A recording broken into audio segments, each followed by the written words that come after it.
আমরা আরাধনা করছিলাম কত হৃদয় দিয়ে, ঈশ্বর বলছে উপস্থিত এবং ঈশ্বরের কানে পৌঁছে গেছে। আর এই আরাধনায় আমাদের স্বর্গরাজ্যে কন্টিনিউ হচ্ছে। আমরাও এখানে আরাধনা করছি, মানে এইখানেই স্বর্গরাজ্য। তো এই আরাধনা যেমন হচ্ছে, আরাধনার সঙ্গে সঙ্গে আমাদের বাক্য দরকার। কারণ বাক্য আমাদেরকে কি করবে? বাক্যই আমাকে পথ দেখাবে। বলছে, হে যুবক, কীভাবে পথ দেখাবে? বাক্যই তোমাকে কোন পথে যাব, কিভাবে চলবো, পুরো রাস্তা আমাদেরকে দেখাবে। তাই বাক্যেরও দরকার।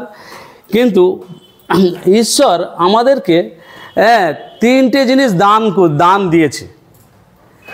সেই দান কি জানি আমরা? কি আমাদেরকে ঈশ্বর দিয়েছে উপহার? প্রথম বিষয় হচ্ছে, আমাদেরকে দান দিয়েছে, আমরা পাপে জগতে লিপ্ত ছিলাম, যে আমরা স্বর্গে যাওয়ার অধিকার ছিলাম না। প্রভু যিশুকে আমাদেরকে দিয়েছে দেওয়ার জন্যে, তিনি আমাদের জন্য বলি হতে, তবেই আমরা সরাসরি আমরা স্বর্গে যাওয়ার যোগ্য হব, যদি তাকে বিশ্বাস করি। প্রভু যিশুকে আমাদেরকে দিয়েছে প্রথম দান। তারপরে দ্বিতীয় দান দিয়েছে কি না, এখন কি আছে? এখন আত্মা, পবিত্র আত্মা আমাদেরকে দিয়েছে। সেই আত্মা আমাদেরকে দিয়ে গেছে, বলছে কি, ওই আত্মাই তোমাকে শিক্ষা দেবে, অনুযোগ করবে, কোন পথে যাব, সব সুন্দরভাবে আমাদেরকে চালাবে। তো আর একটা দান দিয়েছে, যেটা হচ্ছে আমরা কিভাবে চলতে পারি। এই বাইবেল, যেই বাইবেল এই দাদাকে দিলাম, ওই বাইবেল আমাদেরকে দিয়েছে। যে চলার পথ, এই দানটা যদি না থাকতো, আমরা সেই জীবনের বিষয়ই জানতে পারতাম না। তো এই বাইবেল সম্বন্ধে একটুখানি আলোচনা করব। যে বাইবেলে লেখা আছে, প্রত্যেকেরই বাইবেলে লেখা আছে হলি বাইবেল। তো হলি বাইবেলের বিষয়ে একটু বলতে চাই। যে আমরা যিশুকে বিশ্বাস করেছি। আমাদের জগতে অনেক রকম সমস্যা হয়, যে আমরা যে রীতিনীতিতে ছিলাম, সব ধর্মের একটা করে বই আছে। সবাই বলে, আমিও তাই বলতাম, যে বাইবেলকে বিশ্বাস করব কেন? বাইবেলে কি এমন জিনিস লেখা আছে? আমাদের গীতাতেও তো তাই আছে। তো এইভাবে আমরা অনেক ভ্রান্তভাবে পড়ি, আমরা সঠিকভাবে সঠিক উত্তর দিতে পারিনি, কারণ আমরা জানিনি বলে। এবার তারা আবার মুসলিমরাও বলে যে আমাদের কোরআনই সব। তাহলে কোরআনটাকেও সেখানে করে দিয়ে, আরও যত ধর্মের আছে পৃথিবীতে, তো ঈশ্বরের অভাব নেই, সেই রকম তার প্রত্যেকটা ধর্মের বইয়েরও তাদের ধর্মগ্রন্থেরও অভাব নেই। প্রত্যেকটা বইয়ের গ্রন্থ আছে। তো আমরা এই বাইবেলকেই কেন প্রাধান্য দেব? বাইবেলটা কি? প্রথমেই আমি বলতে চাই, আমি একটু লিখছি, একটু মন দিয়ে একটু বাইবেলকে বিশ্বাস করব কেন? আচ্ছা, হ্যাঁ,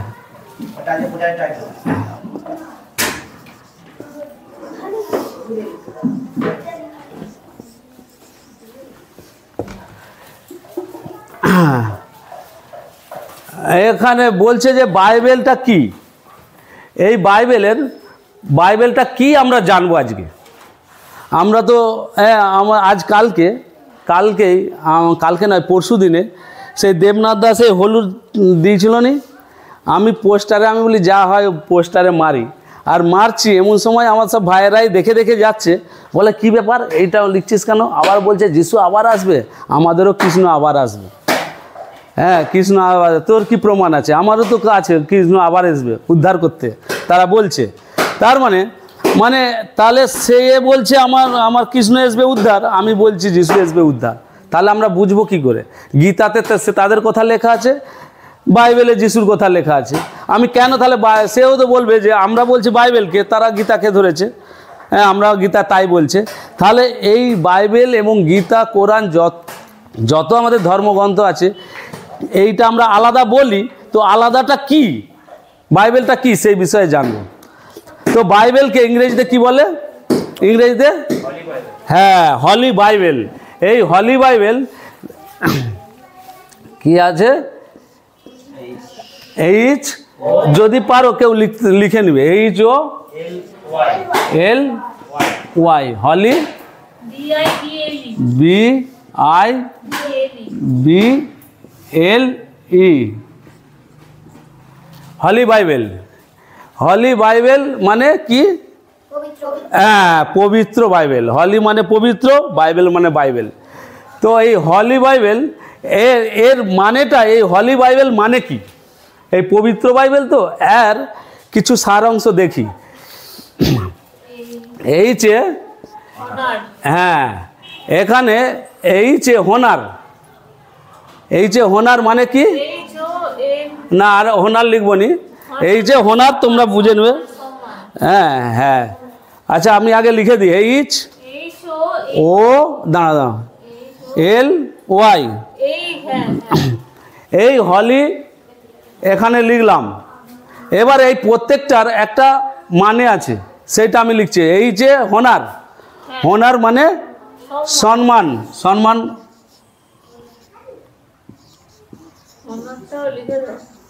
না, সম্মান। এই যে হোনার মানে সম্মান। আর ওয়ে না না, ওবে মানে কি? বাধ্য। এলে হ্যাঁ, লাভ মানে ভালোবাসা, তাই তো?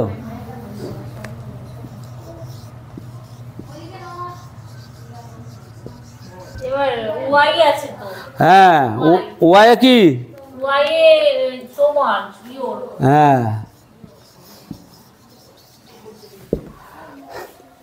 এটা বুঝতে পারলাম। এখানে এইটার মানে হলি বাইবেলের এই হলিটার মানেটা আগে ভালো করে বুঝে নি। এই যে হোনার, বাংলায় হোনার মানে সম্মান, ওয়ে ওবে মানে বাধ্য, এলে লাভ মানে ভালোবাসা, আর ওয়াই। আচ্ছা, এবারে হলি মানে আমরা বুঝলাম। এবারে বাইবেল,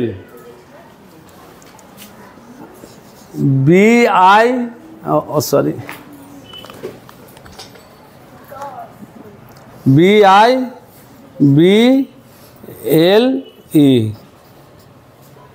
বাইবেল। এবারে এই বাইবেলের মানে আছে, বিয়ে মানে বিয়ে, বিকজ মানে হ্যাঁ, বিকজ মানে কারণ। আর বিয়ের পর BI, হ্যাঁ, ইটস মানে হ্যাঁ, ইহা। আর আবার বি আছে, বিংস মানে হ্যাঁ,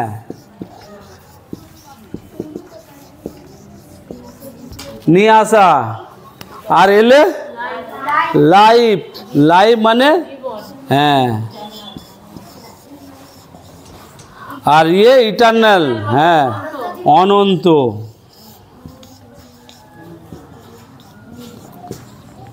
আচ্ছা, অনন্ত, ঠিক আছে।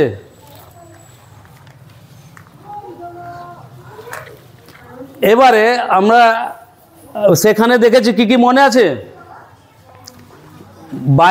হলি, হ্যাঁ, হলিতে কি লিখলাম?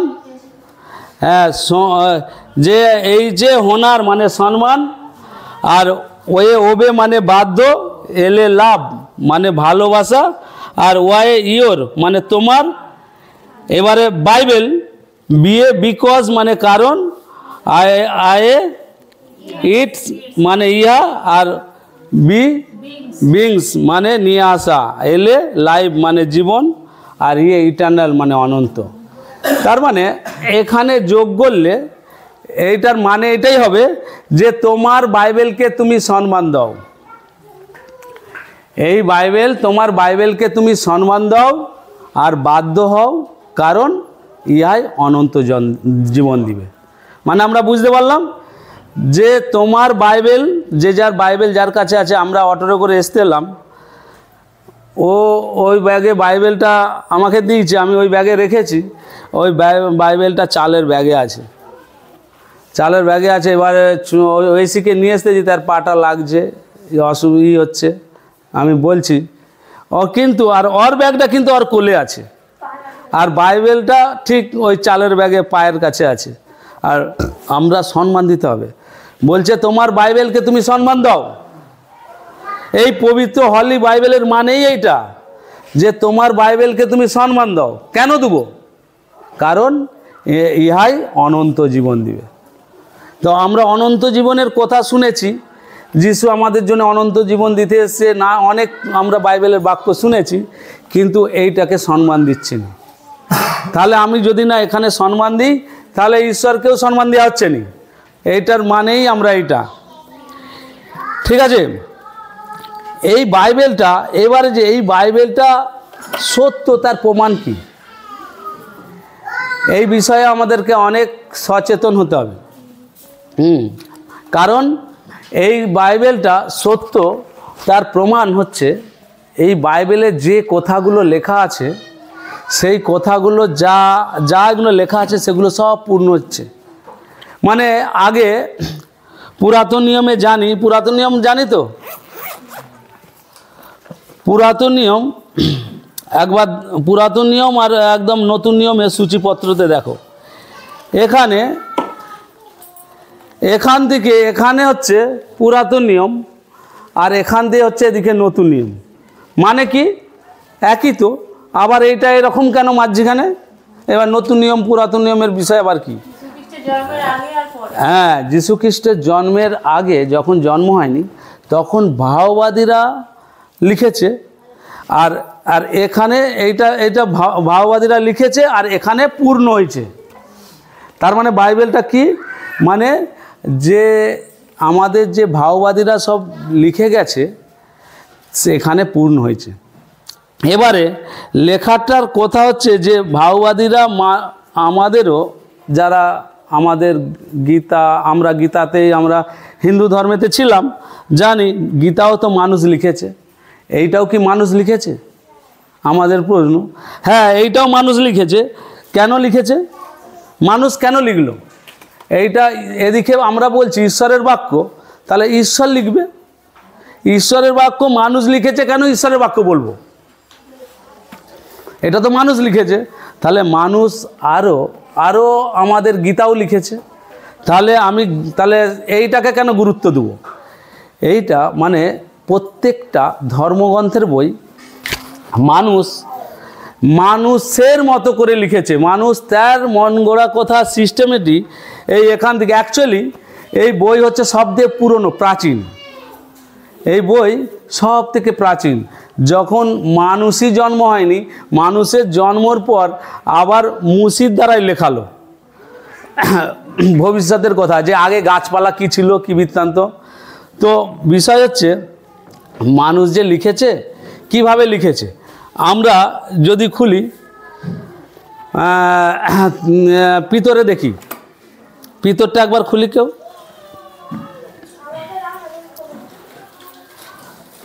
দ্বিতীয় পিতর খুলি। হ্যাঁ, এক অধ্যায়টা দেখে খুলি, একবার পড়ি।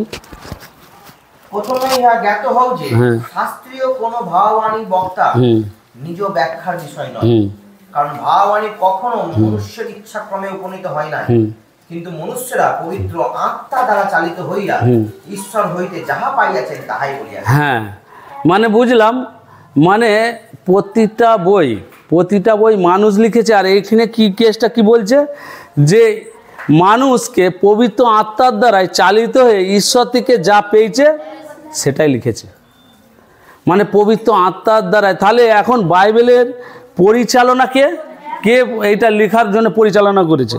পবিত্র আত্মা, রাইট। পবিত্র আত্মা চালনা করেছে মানুষকে দিয়ে। আর যেসব যে বাক্য আমরা যে লিখেছে সেগুলো মানুষের মতো করে লিখেছে। কিন্তু এবার এখানে আর একটা বিষয়, যে কিভাবে মানুষ যে কোনো বই লিখেছে তাদের সিস্টেমেটিকভাবে, যেমন আমাদের হিন্দু ধর্মের বই লিখেছে দুজন ব্যক্তি। গীতা লিখেছে ব্যাসদেব আর কীর্তিবাস ওঝা। আমাদের গীতা লিখে হিন্দু ধর্ম, আমি আমাদের ধর্ম নিয়েই বলছি, আমাদের হিন্দু ধর্মের লোক এত অনাচার ব্যভিচার করছে, এত ঝগড়াঝাটি, খুন খারাপি, নানা রকম বিপথে যাচ্ছে। তাহলে আমাদের ধর্মের লোককে গাইড করব কি করে? তা তো সব ভুলভ্রান্তি করছে, কাজ করছে, নানা রকম পাপ ছেয়েই যাচ্ছে। তখন জ্ঞানীগণী ব্যক্তিরা তারা নিজেরা নিজেদের মতো করে নিজেদের ধর্মের লোককে গাইড করার জন্য এই বই লিখল গীতা, যেইটাকে দেখে এই বাইবেল দিকে চারটি নিজেদের মন গড়া চারটি নিজেদের মতো করে, যাতে যাতে না আমাদের লোক যেন ঠিক আয়ত্তে থাকে।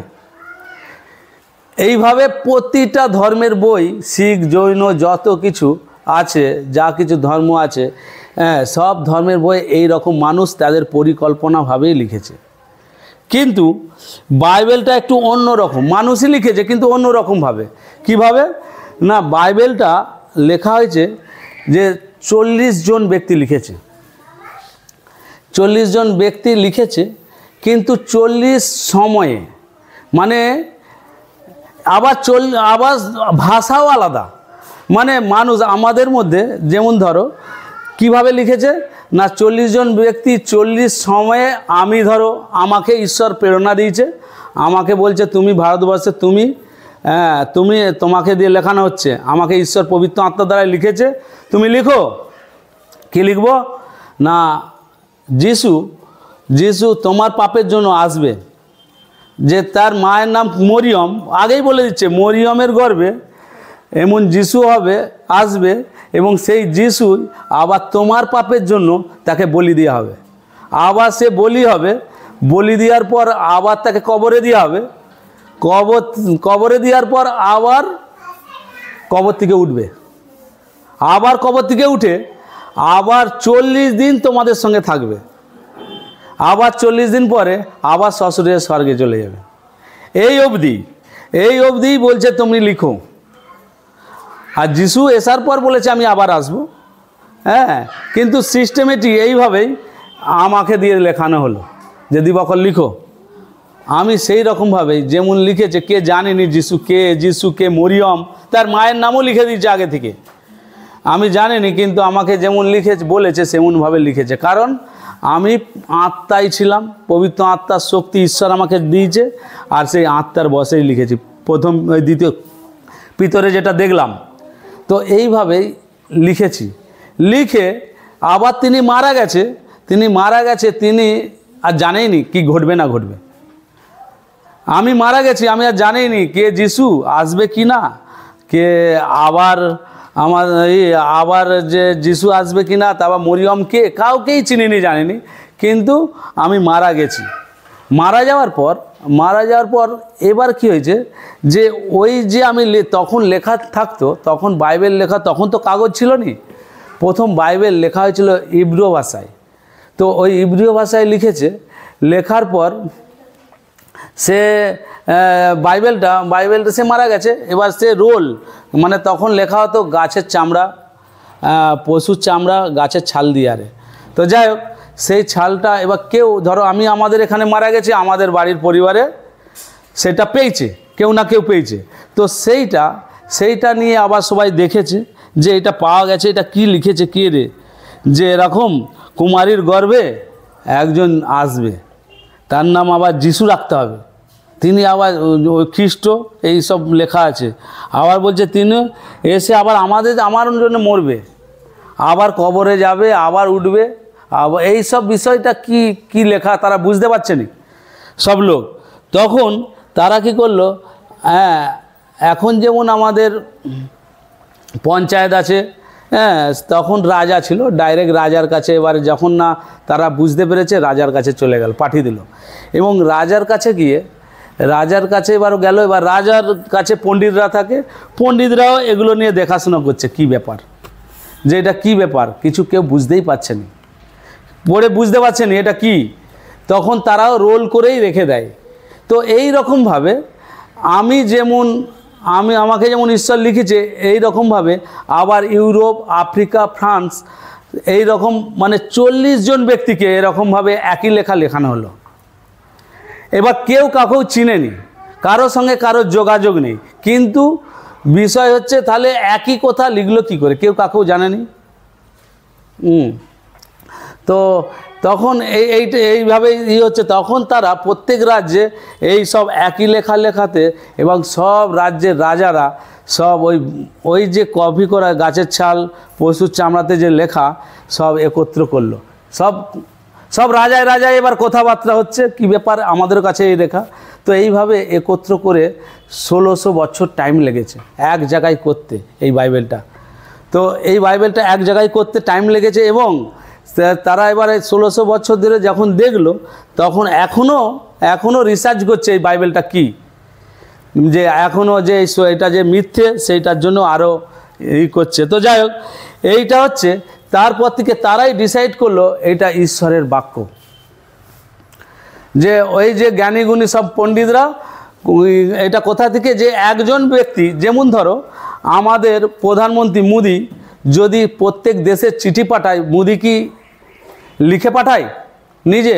না, তার লোক লিখে খালি মোদির একটা স্ট্যাম্প মেরে দেয়, স্ট্যাম্প মেরে সব জায়গায় যেখানে এখানে পাঠানোর পাঠায়। সেই রকমভাবে এই এই লেখাটাও, বাইবেলের লেখাটাও ঠিক একইভাবে লিখে সব জায়গায় পাঠানো হয়েছে। তো ব্যাপার হচ্ছে এবারে এই বাইবেলটার প্রথম ইব্রু ভাষায় লেখা হয়েছিল, আর এইটা লেখা হয়েছিল গ্রিক ভাষায়। এই যে নতুন নিয়ম আবার কি, মানে সব ভাষায় একই রকম ভাষায় তারা লিখেনি, যে যার ভাষায় লিখেছে। তো এই নতুন নিয়ম লেখা হয়েছিল গ্রিক ভাষায়। বাইবেলে কতগুলো বই আছে? দুটো বই আছে, কিন্তু 40 জন লিখেছে, তাহলে দুটো হওয়ার কথা নয়। হ্যাঁ, না বাইবেলে আছে বলছি, পুরাতন নিয়মে বই আছে 39টা বই আছে। পুরাতন নিয়মের বইটাই আছে 39টা বই, 39টা বই, মোট 66টা, ঠিক মোট বই 66টা আছে। তো যাই হোক, এই 66টা বই নিয়ে একটা বই, এটা কিন্তু একটা বই, কিন্তু এখানে 66খানা বই আছে। 39টা আছে পুরাতন নিয়মে আর 27টা আছে আমাদের নতুন নিয়মে। তো এখানে বলছে এই শুধু এই বাইবেলটা তাহলে কি, বাইবেলটা তাহলে এখানে কি, এখন কি এখানে বলা যাবে না, বাইবেলটা হচ্ছে ঈশ্বরের বাক্য, আর কি পবিত্র শাস্ত্র, আত্মিক খাবার এই বাইবেলটা। তো এই বাইবেল আর একটা পদ দেখি তো, জিসায়ও, আমরা প্রথম দ্বিতীয় পিতরে দেখলাম, এবারে পুরাতন নিয়মে জিসায়ও একবার দেখি। জিসায়ও 34:16।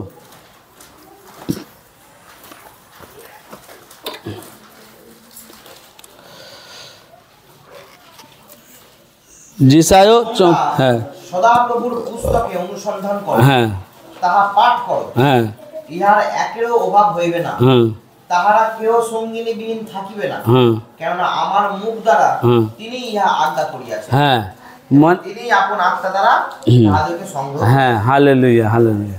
ঈশ্বর বলছে যে তিনি আত্মা দিয়ে আমাদেরকে বলেছে এবং মুখ দিয়ে তিনি আমাদেরকে জানাচ্ছে। তার মানে এইটা ঈশ্বরের মুখের বাক্য, শুধু ঈশ্বরের মুখের বাক্য। মুখ থেকে আরও যদি আমরা আইতে দেখি তিমথিয়ে, সেখানে বলছে যে ঈশ্বরের নিঃশ্বাসিত বাক্য।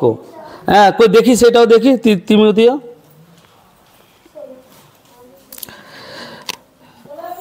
দ্বিতীয় তিমথিয়,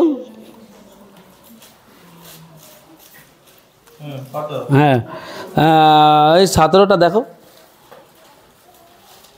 নিঃশ্বাসিত বাক্য, ঈশ্বর নিঃশ্বাসিত প্রত্যেকটা শাস্ত্রলিপি আমাদের অনুযোগ করবে, কিভাবে চলতে হবে আমাদেরকে জানাবে, হ্যাঁ, কোনটা করা উচিত কোনটা করা উচিত নয়, এইভাবে আমাদেরকে এই বাক্যই আমাদেরকে শিক্ষা দেবে। ওই জন্য বাক্যটা যিশু শুধু এসেছিল আমাদের পাপ থেকে উদ্ধার করে দিয়েই শেষ করেনি, তিনি আবার এই বাক্যর মাধ্যমেও কিভাবে চলতে হবে আমাদেরকে পুরো ডিটেলস দেখিয়ে দিয়েছে। তো এইটা তাহলে কতদিন, 1500 বছর লেগেছে একত্র করতে, এই বাইবেলটা একত্র করতে 1500 বছর লেগেছে। তাহলে 1500 বছর লেগেছে কতদিন আগে?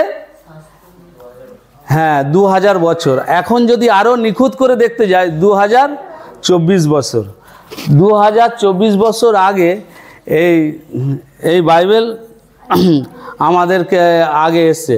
তাহলে 2024 বছর শুধু নয়, আমরা যদি আরও গভীরে ঢুকি, মানে 2024 বছর আগে যে বাইবেলটা এসছে তা নয়, এই নতুন নিয়মটাই এসছে 2024।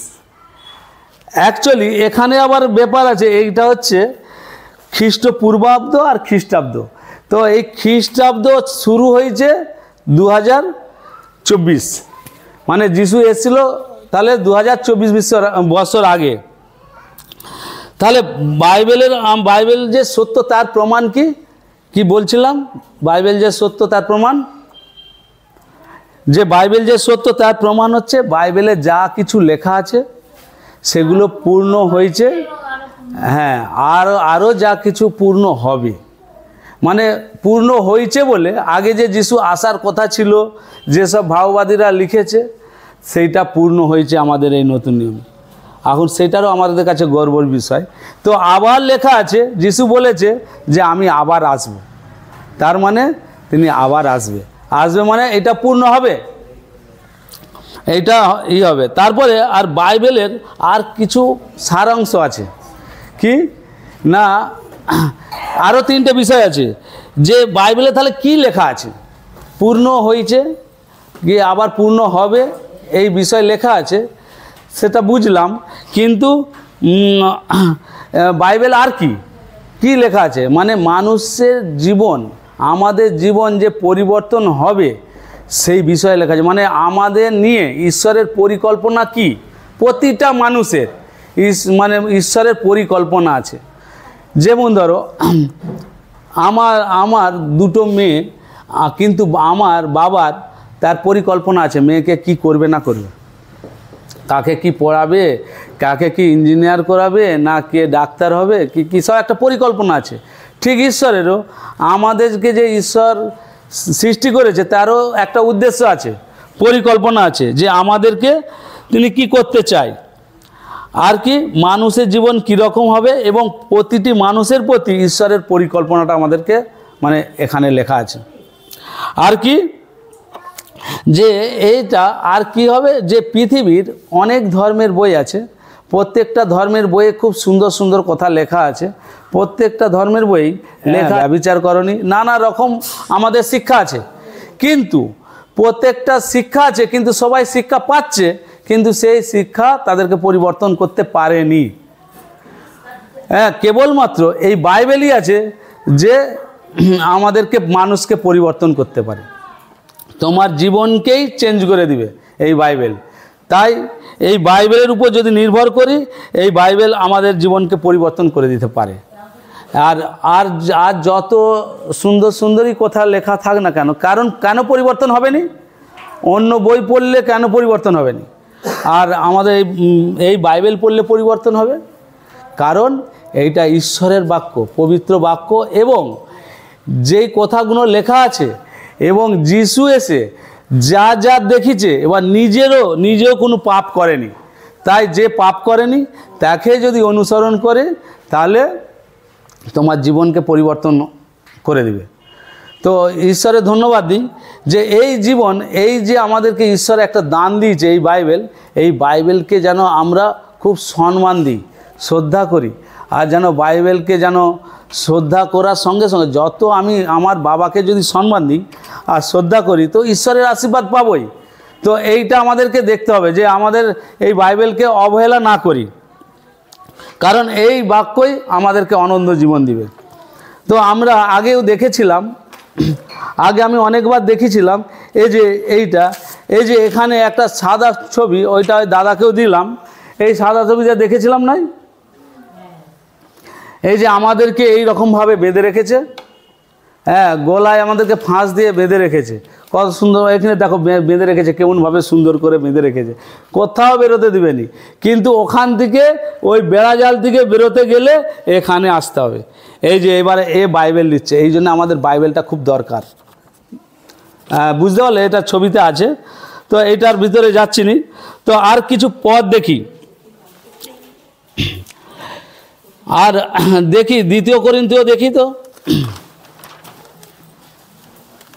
এইটাই বিষয়টা হচ্ছে, ও মানে কি বললো এখানে, অক্ষর নয়, অক্ষর নয়, আত্মার পরিচারক হইবার উপযুক্ত করিয়াছে। হ্যাঁ উপযুক্ত করিয়াছে। আর কি মানে আমরা আত্মাতে চলবো, কারণ আত্মাতেই হচ্ছে জীবন, আত্মাতেই জীবন। আর অক্ষরে হ্যাঁ অক্ষরে বধ করে।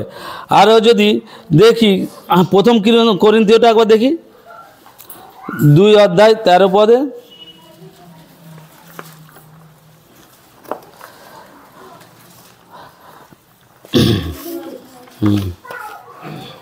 আমরা সেই সকল বিষয়ের কথা মানসিক শিক্ষারূপ জ্ঞানের বাক্য দ্বারা নয়, কিন্তু আত্মার শিক্ষারূপ বাক্য দ্বারা করিতেছি। হ্যাঁ আত্মিক বিষয় সহিত যোগ করিতেছি।